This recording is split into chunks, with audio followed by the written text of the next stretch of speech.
Барлықтарыңызға сәлем. Бүгінгі сабағымыздың тақырыбы бұл қант жайлы болмақ, яғни қанттың рөлі мен қауіптері. Қант адам организміне түскенде ол қалай сіңіріледі және жалпы онымен не болады жайлы айтатын боламыз.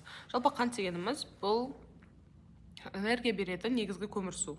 Дұрыс мөлшерде пайдалы болып келеді, ал артық тұтыну бұл біздің денсаулығымызға өте зиян болып келеді. Қазір сол тұстарды қарастырамыз. Жалпы қанттың бізде үш түрі болады. Біріншісі бұл глюкоза, екіншісі фруктоза және сахароза. Глюкоза бұл бізде тікелей энергия көзі. Яғни ми мен бұлшықеттер үшін аса маңызды қанттың түрі. Фруктоза дегеніміз бұл жемістерде табиғи түрде кездеседі, бауырға әсер етуі мүмкін. Ал сахароза бұл кәдімгі біздің ақ қантымыз, әртүрлі тағамдарға қосылады. Жалпы қант не үшін маңызды? Біздің организмімізге ол не үшін қажет?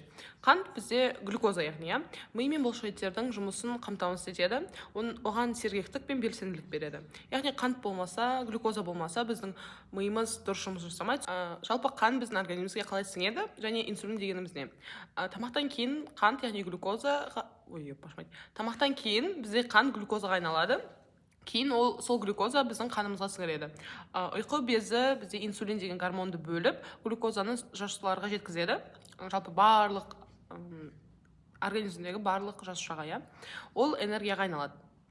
Кейін сол деген қантымыз бізге энергия болып келеді. Келесі бұл қантты артық тұтынудың әсері.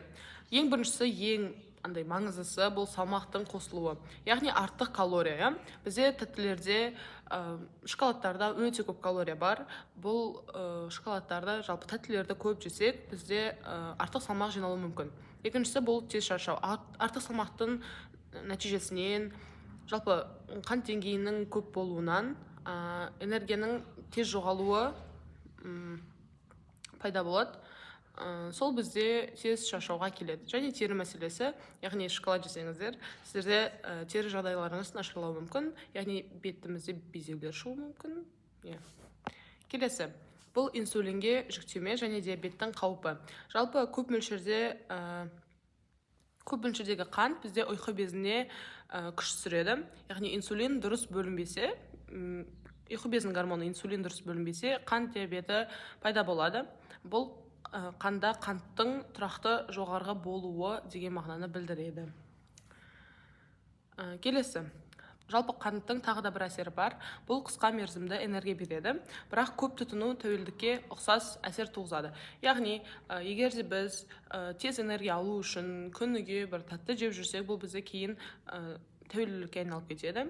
Және бұл кейін өзі бір ағзамызға зиян әсерлерді әкеледі. Мысалы, зейіннің төмендеуі мен көңіл күйдің тұрақсыздығына әкелуі мүмкін. Келесі, қанттың жүрек қан тамыр жүйесіне әсері. Артық қант қан қысымын көтереді, жүрек ауруларын қаупін арттырады және қан тамырларын әлсіретуі мүмкін. Келесі, жалпы адамның денсаулығы үшін ұсыныстары. Біз ең басты табиғи қантты тұтынуымыз керек. Яғни жемістер мен сүт өнімдеріндегі табиғи қантты таңдауымыз керек. Жемістерде бізде фруктоза бар ғой, сол фруктозаны тұтынуымыз керек. Келесі, тәтті сусындарды азайту, газировка, жалпы басқа да тәтті сусындарды біз шектеу қою керекпіз.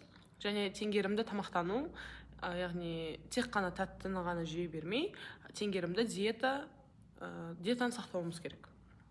Және қорытындылай келсек, қант бізде ең маңызды энергия көзі. Бірақ оны дұрыс емес, яғни артық тұтыну біздің денсаулығымызға өте зиян болып келеді.